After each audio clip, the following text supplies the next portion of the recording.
Labor Day weekend just came to a close, which means that the summer blockbuster season is officially over. So to celebrate a summer full of really great movies, let's look at the domestic box office results for the summer of 2024.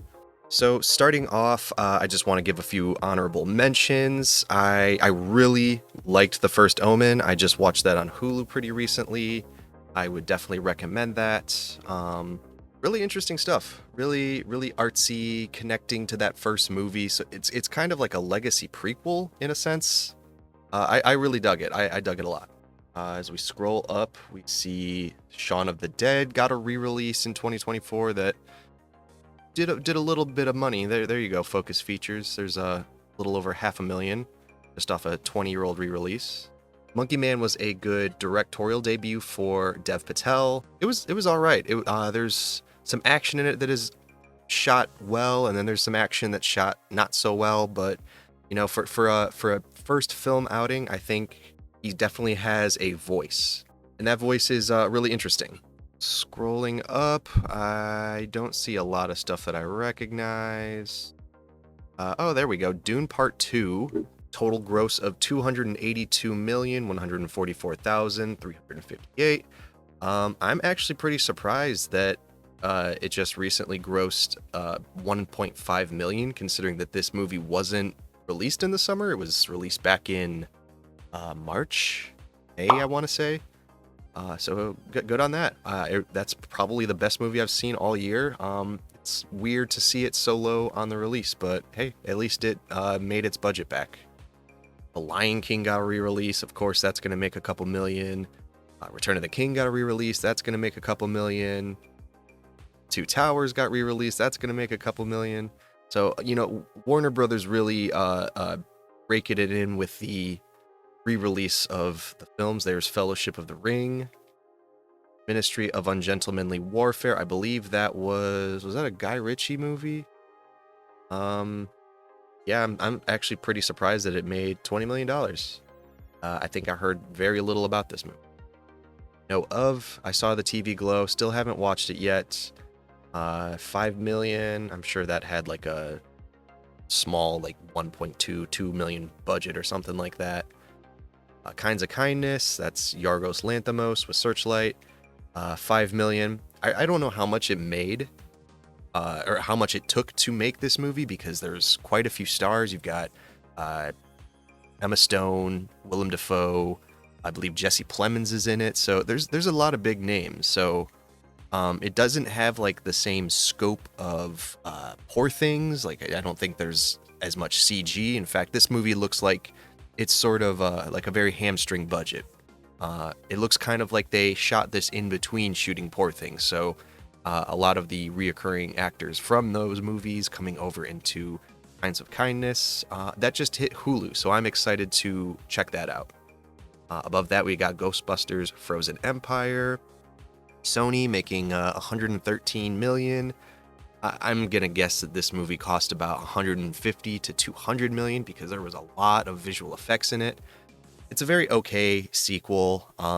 I didn't like it as much as Afterlife was the one before that, I think. It was okay. It was very okay. Above that, we got Abigail at 43. That made a total of $25,867,515. That's a little win for Universal Pictures. I believe that's a $10 million picture. So maybe we'll see Abigail 2. Cuckoo, that's another 824. Though it doesn't have them listed as distributor, Cuckoo is Neon, I think. I think Neon just recently picked that up. Another small film. Eventually going to watch that once that comes to streaming, whatever platform that may be. Kung Fu Panda 4. I'm actually pretty surprised to see how low this is. I know that it made its budget back, but I think the word of mouth on this one probably reached around and people said, yeah, you can wait till this is on Peacock or whatever. It made $193,590,000, but I bet you the budget was somewhere in that range for this type of animation. Above that, The Crow. Still haven't seen The Crow. Doesn't look like it's doing too well. Pretty much just, went out in a blaze of glory. I heard it's terrible. I do want to see it at some point. The one from the 90s has that cult following, and a lot of people like it. So, yeah, at some point I will check that out. Civil War, that's another one I'm kind of surprised that it bombed at the box office. Had like $100 million budget. It was being kind of pushed as this blockbuster from A24. 68,603,430. That's a loss for A24, but I'm kind of wondering if they are hoping for, I don't know. We don't really do physical sales anymore. The back end is kind of all just streaming and rentals. So, I don't know. Maybe that movie will get some legs. I liked it enough. I gave it, I think, a 3 out of 5. Yeah, it was very okay. Kind of a bummer to see a few spots above that at 33. Got Reagan, starring Dennis Quaid as the Hamburglar himself. Pulled in 18 million. This is one of those, I guarantee Dennis Quaid thought this performance was going to be an Academy Award winning, and from everything that I've been reading, it's quite the opposite. So I almost want to watch it out of morbid curiosity, kind of like with John Travolta's Gotti from a few years ago, but I'm not going to be contributing money to that. As we go up, we have, this is a funny situation here. We have at 30 Godzilla and Kong, the New Empire, making $196,350,000. From what I heard, this was like a $90 million budget or something like that. So we're probably going to get more of these dumb monster movies. And then above that, we have the another re-release, Star Wars Episode 1, The Phantom Menace. That actually surprises me that it pulled in that much money. But, you know, Star Wars is Star Wars, and this is the 25th anniversary. So I'm sure people really went out for this one. I did not. That would have been cool to see on a big screen, but I've seen it as a kid several times on the big screen. Above that, Maxine, pulling in a little over 15 million. That's another A24 movie that looks like potentially bombed. I know Ty West's other films were not super big budgets, but I think this one had a bigger budget than Pearl or X, so maybe that will have a cult following on the back end. I still haven't seen it. I just have not been reading very good things. Mixed things, but not good things. Above that, Borderlands, that's from Lionsgate, 15 million out of the gate. Wet fart, it is dead. This is another one like the Reagan movie where I'm very curious to see how this actually came together. I do want to watch it at some point when it's, you know, on Netflix and I have nothing else to watch. But yeah, it seems like an absolute disaster movie. In that the movie is a disaster. Above that, a couple spots at 25, we have Zoe Kravitz's debut, Blink Twice. That pulled in 20 million. It has quite a few stars, so I don't know if that is going to make money or... I mean, this is still spinning around theaters, so maybe word of mouth will kind of lift it a little bit more, but right now that's what that is. 24, we got Harold and the Purple Crayon, a gross live action imagining of a child's cartoon slash children's book with Zachary Levi as the lead. Yeah, that's a surefire success. 17 million, I'm sure it was well over that for the budget. Yeah, that's an L from Columbia Pictures. And then above that, we have Tarot, which I just recently watched on Netflix at 18 million, a little over 18 million. That's definitely an L for Screen Gems. That movie was trash. That wasn't even like fun bad. It was just bad. Above that, we have The Watchers. Also just recently watched that. That was kind of a stinker. But it had some interesting ideas. I am interested to see that director. I believe it's M. Night Shyamalan's daughter. I think she also goes by Night Shyamalan, but I forget what her first name is. Interesting stylistically, but narratively just kind of peters out. 19 million. I'm sure that was, probably somewhere around the budget. So seems like just a wash for Warner Brothers. Fly Me to the Moon, which I completely forgot it feels like one of those fake movies within a movie. Scarlett Johansson and Channing Tatum. This is pulling in $20,532,000 for Columbia Pictures. I don't know who went and saw this, but if you did, let me know what you think, because honestly, the trailers didn't do much for me. Above that at 20, we have the Bike Riders. That was the Accent-a-thon. I believe that's on Peacock now. I'm going to watch it at some point. 21,714,000. This probably is a loss for Focus Features. Above that at 19, we have Challengers from United Artists. This is Luca Guadagnino. Yes, Luca Guadagnino. This is the Zendaya, Mike-faced Josh O'Connor movie that has a lot of people talking. I still haven't seen it yet. I believe it's on Prime now.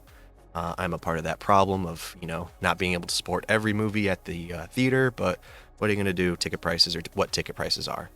That pulled in recently quite a big chunk of money. It's sitting at $50,119,000. I can't imagine this movie had very big budget, so I'd imagine that this is a success in some way. I think this one will be around for the awards season, because I heard a lot of buzz about the performances, the soundtrack, the cinematography. It all sounds like they're very top-notch. Above that, we have Horizon, an American Saga Chapter 1 from Warner Brothers. This is the Kevin Costner directed and starred vanity project. This is basically Kevin Costner and all his friends making a good old-fashioned cowboy movie. I believe I heard Costner had to mortgage his house for this movie, and that it is an expensive endeavor. Looks like it pulled in about $29 million. From what I'm hearing, that was not enough for the Chapter 2, and I believe there's a Chapter 3 planned that Costner is trying to get made, but probably very unlikely to happen. I think if we see Chapter 2, that'll probably be the end of this little American saga. Maybe it'll have a better life on streaming, but for right now, I think it might just be dead in the water. Above that, we have, wow, I feel old, the 15th anniversary of Coraline, pulling in a shitload of money. I don't know if this $32 million is added to its sales from previous years. None of the like Star Wars Episode 1, that pulled in $13 million. That obviously made a lot more than that in 1999. So I'd imagine this is just from this summer, which, that's a big win for Fathom Events, doing this re-release of Coraline. I believe that's with Warner Brothers. 32 million. That's, you beat Kevin Costner with a 15-year-old movie. So, yeah, that definitely tells something. At 16, we have The Strangers, Chapter 1, making $35 million. I'm sure this is one of those low-budget Lionsgate horror movies that definitely made its money back, and we're going to get another stupid Strangers movie. I did not care for the first one, and I believe there's like 2 or 3 sequels. Whatever. At 15, we have Trap, M. Night Shyamalan's... wow, why did I say M. Night Shyamalan? Film with Josh Hartnett, pulling in $41,600,000. I'm very excited to see this one. I know it is on premium streaming right now, and I'm waiting for it to come to Max so that I can enjoy, another sweet treat from Shyamalan. Above that, Furiosa, a Mad Max saga, pulling in $67,475,000. Yeah, that's a bummer, especially considering that this movie was about like 150 million or something like that. That's a bummer to see a big loss, especially for the GOAT George Miller. I think it's kind of a disappointment that people didn't go out and see this in droves. Maybe the trailer didn't do it justice, but I liked Furiosa quite a bit. So, hey, if that's the only one we get as a spin-off of the Mad Max movies we have now, it has a lot in it. So it is a packed movie. Above that, at 13, we have Longlegs, making $73,996,000 off of what I can only imagine is a small budget. for Osgood Perkins. This is the kind of viral movie that definitely had some good marketing behind it to get people to go see the movie, see what, what all the hullabaloo was about. I still haven't seen Longlegs. I'm still waiting to, be in on the hullabaloo, but 73 million, almost 74 million. That's a pretty big win there. At number 12, Alien Romulus, making 97 million. I believe that just made its budget back. I think it's a $90 million movie, so I don't know what the advertising accounted for, but I would like to see another one of these. I think Fede Alvarez has a good voice for recreating the style and genre that came before. He did that with The Evil Dead, and he does it really well here, making this movie fit between Alien and Aliens just, pitch perfectly. I would really like to see more. I would also like to see him and Dan Trachtenberg do an Alien versus Predator, but hey, that's a pipe dream. We're never going to get a good Alien versus Predator movie, but whatever. Number 11, the Garfield movie, pulling in 91 million. I'd imagine this was an expensive animation. I hope this is a bomb, because everything I saw about this movie just led me to believe it was an absolute waste of time. And from what I read in reviews, that assumption was correct. Above that, The Fall Guy. I believe this is a loss for Universal, but I just recently rented it before it hit streaming, so fun. Spend $5 and then it goes free on Peacock, whatever, that's fine. I did enjoy it quite a bit. I think Emily Blunt and Ryan Gosling really have great chemistry. They're good leads, and I think the action, the meta nature of the narrative was very fun, and it's just a good time. It's a good, Saturday afternoon, turn your brain off kind of movie. Number 9 is John Krasinski's If. Did not see this.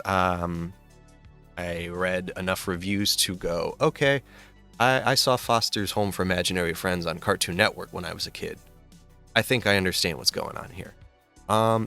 It looks cute enough. It's got, Ryan Reynolds, Steve Carell. It's exactly what you'd expect it to be. This might be a win for Universal. I don't know what the budget was, but I can't imagine they gave him more than $50 million for this.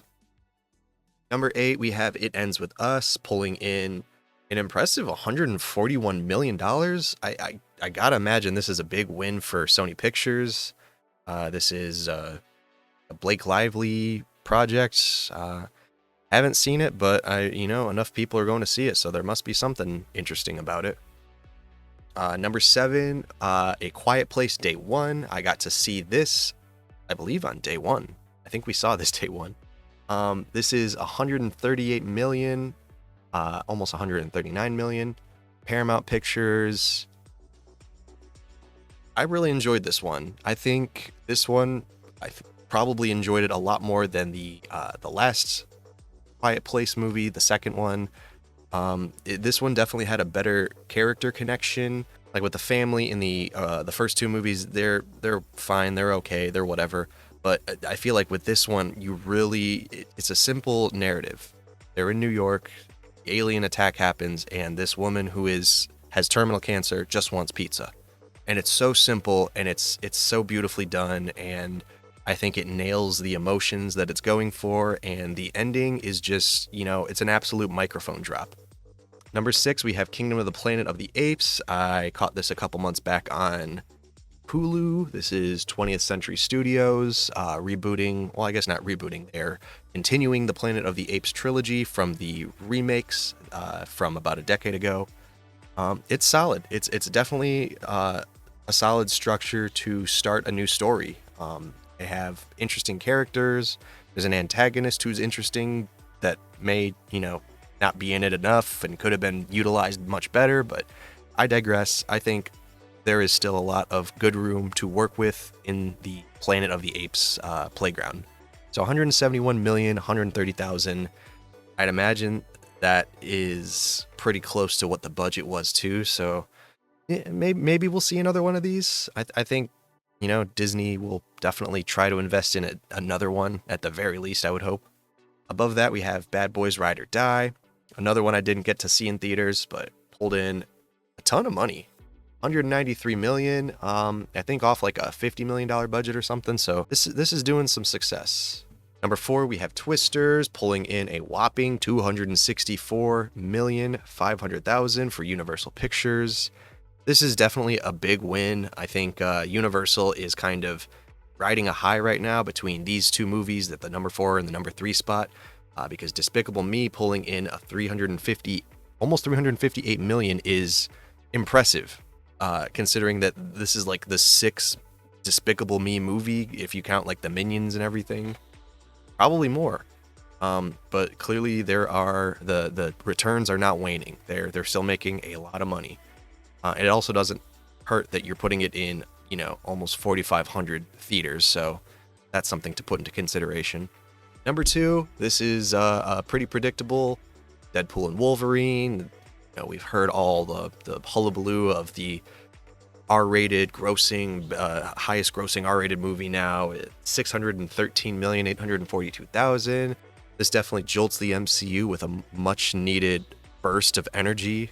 Though I'm almost certain that the next few movies are not going to continue this, zany tone. It paid off, and I think they're paying attention.